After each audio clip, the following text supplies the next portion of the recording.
What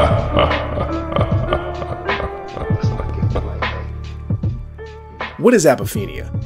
Apophenia is when you see meaningful connections in unrelated things. It's like seeing a horse in a cloud, or a face on a building, or even hearing a message in a song that was never intended by the creator. When I first started this channel, I wanted to make videos that explored the deeper psychological messages in movies. So I started with Hellraiser being about addiction, or Bird Box being an allegory for giving birth, or even A Quiet Place really being about child abuse. I've always tried to dissect and reimagine everything I see, because I think the point of art is to spark your imagination and give everyone a blueprint so they can create their own universe from the original idea and escape into. Every franchise goes through a natural life cycle, where the first 2 or 3 movies are the best expression of the idea, and then they try and reinvent the story by introducing completely new characters and backstory details that fundamentally change what the first few movies were about. And then when the franchise stops being as profitable or as popular, they either do a crossover, spin-off, prequel, or a remake, hoping that a few cosmetic changes will convince everyone that they're seeing something new. Out of all the horror franchises, Nightmare on Elm Street was never the scariest or the most successful, but Freddy Kreuger was, and still is, the most important. Freddy is special because he was the very first supernatural slasher, and he created an entirely new type of horror movie. Every slasher before him was basically a normal person. Dracula, Norman Bates, Leatherface, or even Jason, because in 1984, when Nightmare came out, he was still just a guy with a bag on his head. I said in the beginning that every franchise goes through a natural life cycle, but the Elm Street movies are literally a life cycle allegory, and in all 9 movies, Freddy represents a chronological stage of life from puberty all the way to death. The original Nightmare on Elm Street is all about kids going through puberty. From wet dreams to first kisses to the scene in the bathtub where Freddy's glove is the physical representation of Nancy's first period. One of the most recognizable things in the series is the little girls jumping rope. Now, I never understood where they came from or why they were part of the story, but they actually represent the death of childhood. The first time we see them, everything is covered in a dreamlike fog, and as soon as the main characters drive up, the fog disappears. This is the moment when their childhood dies, and all that's left is the reminder that nothing in their lives will ever be the same. Freddy is like a gatekeeper into adulthood, and even though everyone is trying to avoid growing up, Freddy is there to force the kids to either grow up or die. If you remove Freddy from the story, you can see that each kid is struggling to understand and adapt to all the new changes in their lives, from learning to handle problems on their own to questioning their parents, or even dealing with their bodies changing in strange new ways. Just like Freddy, the parents knew this day was coming, but they all tried to ignore it until they're forced to explain the birds and the bees. In the end, the only way to beat puberty is the same way Nancy beat Freddy. She had to accept it as a reality and stop being afraid of it. Puberty was a confusing time in everyone's life. Your body and mind were changing, and you started to feel like you were being controlled by some invisible force that was trapped inside of you. Dealing with puberty was hard enough, but the next stage took a hard left turn that nobody could have prepared you for. This stage is just like Freddy himself because your parents know who he is and what he wants to do to you, but there's nothing they can do to help you deal with it. This movie is really gay. Shirtless, sweaty boys, leather biker outfits, and even turning down sex with a girl so you can sneak into a room with a guy. Jesse is a teen that's questioning his sexuality, and he has something inside of him that wants to come out, but he's afraid because he doesn't really understand exactly what it means. One of the jump rope girls shows up as another reminder that he can't hide his secret forever, and it's no coincidence that he sees her hiding in the closet. The third act has been up for much debate because Freddy comes out of the shadows and shows himself to an entire party.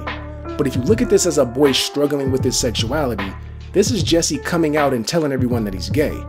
In the end, Freddy gets killed by a kiss because Jesse decides to accept his sexuality, and just like that, Freddy is gone. Now that you've gone through puberty and accepted your sexuality, the next big obstacle is self-discovery and accepting that adulthood is right around the corner. Dream Warrior starts by reminding us that childhood is gone forever. And once again, Freddy shows up to help usher us into the next stage of life. This stage of life is probably the most terrifying because unlike puberty and sexuality, you're now forced to give up everything from the past that was important. Everyone in this movie is trying to adjust to growing up, but they're still holding on to coping mechanisms that worked when they were kids. From drugs to playing with puppets and board games, or even pretending to be a tough guy so no one sees how vulnerable you are. Every character has a coping mechanism, and because they refuse to move into adulthood, Freddy uses that very thing they hide behind as a weapon against them. All these teens are starting to see Freddy in their dreams, but no one at the hospital believes them. Then Nancy shows up to let them know that she understands. She identifies with the kids, and she wants to help them deal with Freddy in a way that no one helped her. In a world of insecurities and delusions, Nancy is just another thing for these kids to hide behind. And even though she's only trying to help, she feeds into their delusions by pulling them back into the comforting world of immaturity. But Freddy won't let that happen, because just like every other stage in life, you either grow up or you die. In the real world, they're terrified of growing up, so they dream up childish ideas of what power and confidence is. In their dreams, they're powerful and confident, but they only survive when they stop hiding from reality and accept it for what it is.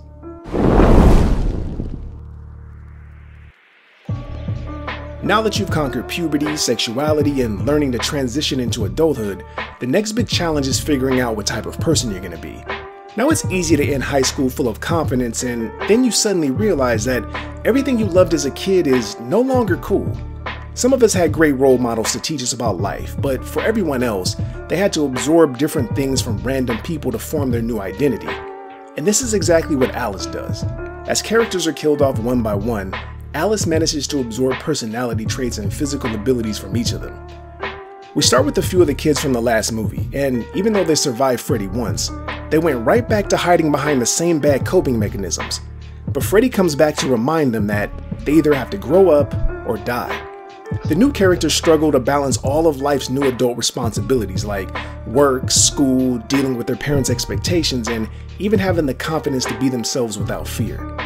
The final showdown takes place in an old church with Alice's childhood desires watching, but she's come prepared, equipped with a Swiss Army knife of new skills that she got from all of her dead friends. She's able to beat Freddy because she's finally accepted who she is, and she's ready to leave her childhood behind and confidently transcend into adulthood.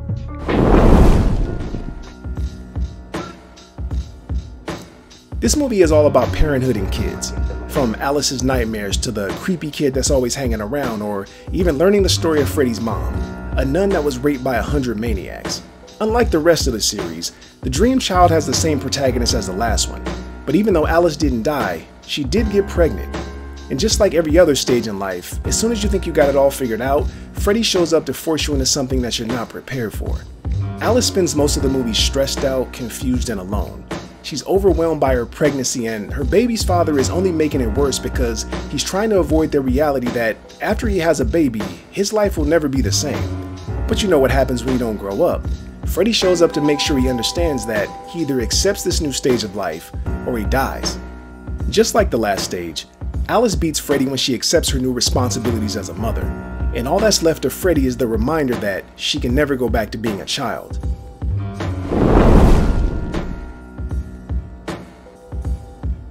This is easily the worst movie in the series, and just like turning 30, it's a sobering reminder that everything from this point on is all downhill.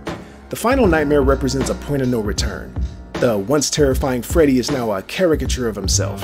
His kills are now pathetic and boring, and even his witty one-liners have turned into cringy dad jokes. Just like someone in their 30s, Freddy is desperately trying to convince everyone that he's still cool, and he's trying way too hard to prove it by showing us that he plays video games and reads comic books. But just like every other adult in this movie, he has no idea how embarrassing he looks. If the last stage was becoming a parent, this is the awkward stage of trying to outgrow your own parents and realizing that you've somehow gotten old and irrelevant overnight. Every character is haunted by memories of their childhood, and they're all trying to avoid letting their parents' decisions and desires control their lives. Freddy forces everyone to confront these fears, and they either have to overcome them or die. But Freddy isn't immune to this reality, because he reunites with his long-lost daughter, and just like your parents, he tries to convince her that he knows what's best for her life more than she does. In the end, Maggie is able to beat Freddy because she's accepted her painful past but refuses to let her father control her life. This is a fitting end to one of the greatest cinematic characters ever, because just like your 30s, the best thing to do is leave the past behind, because you'll never be as cool as you were in your teens or your 20s. Wes Craven's New Nightmare isn't necessarily a sequel, it's more like a midlife crisis. Freddy's become washed up and irrelevant, and just like a middle-aged man, he's desperate to reinvent himself. Life is pretty boring in your 40s.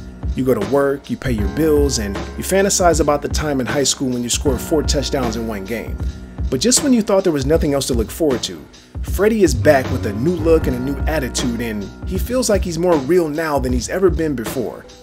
The actress that played Nancy plays herself, and she's pretty sick of seeing the Freddy character everywhere. But Freddy is just like all of your middle-aged problems because he's no longer just in your imagination.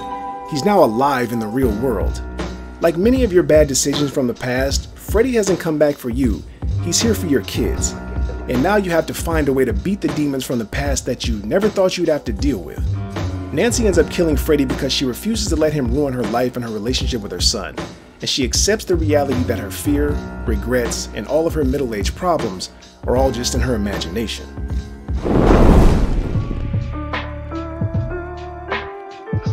Freddy starts out by reminding us how scary he used to be, and he's complaining that he can't come back if no one remembers him. And just like someone in their 50s, Freddy is struggling with the fact that no one really cares about him anymore. At first, Freddy tries to use Jason to give him his power back, but when Jason starts stealing his shine, Freddy gets pretty pissed off. Jason was always the quiet one, and Freddy was always the life of the party, so the only way he can take back the spotlight is to prove to a new generation that he still got it. But this movie knows that you're old and out of touch because it has to spell out everything in a big exposition dump. Maybe you didn't remember that Freddy is afraid of fire, or Jason is afraid of water. Or maybe you just don't care anymore. Freddy vs. Jason is the cinematic equivalent to Back in My Day, and the only reason anyone cares is because they used to be great, and they've earned the right to have a farewell moment. The final battle really feels like the end of an era. One final moment to cheer for 2 old legends, even though we all know it's nothing more than 2 old men fighting to stay relevant.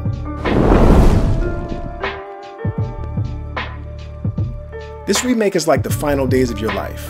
You're going to die soon, but you're still holding on to that one last financial breath. Some kind of strange attempt to prove to everyone that you can still offer something to the new generations. In typical reboot fashion, the filmmakers have no idea what made Freddy popular in the first place, and instead of returning him to his more mysterious roots, Freddy just talks way too damn much. He's like an old man that hasn't had company in a while, so he's just talking your ear off trying to get it all out before you leave. In the final battle when Nancy screams to Freddy, "You're in my world now, bitch!" we realize that we're probably already dead, and these are the last words that we'll ever hear.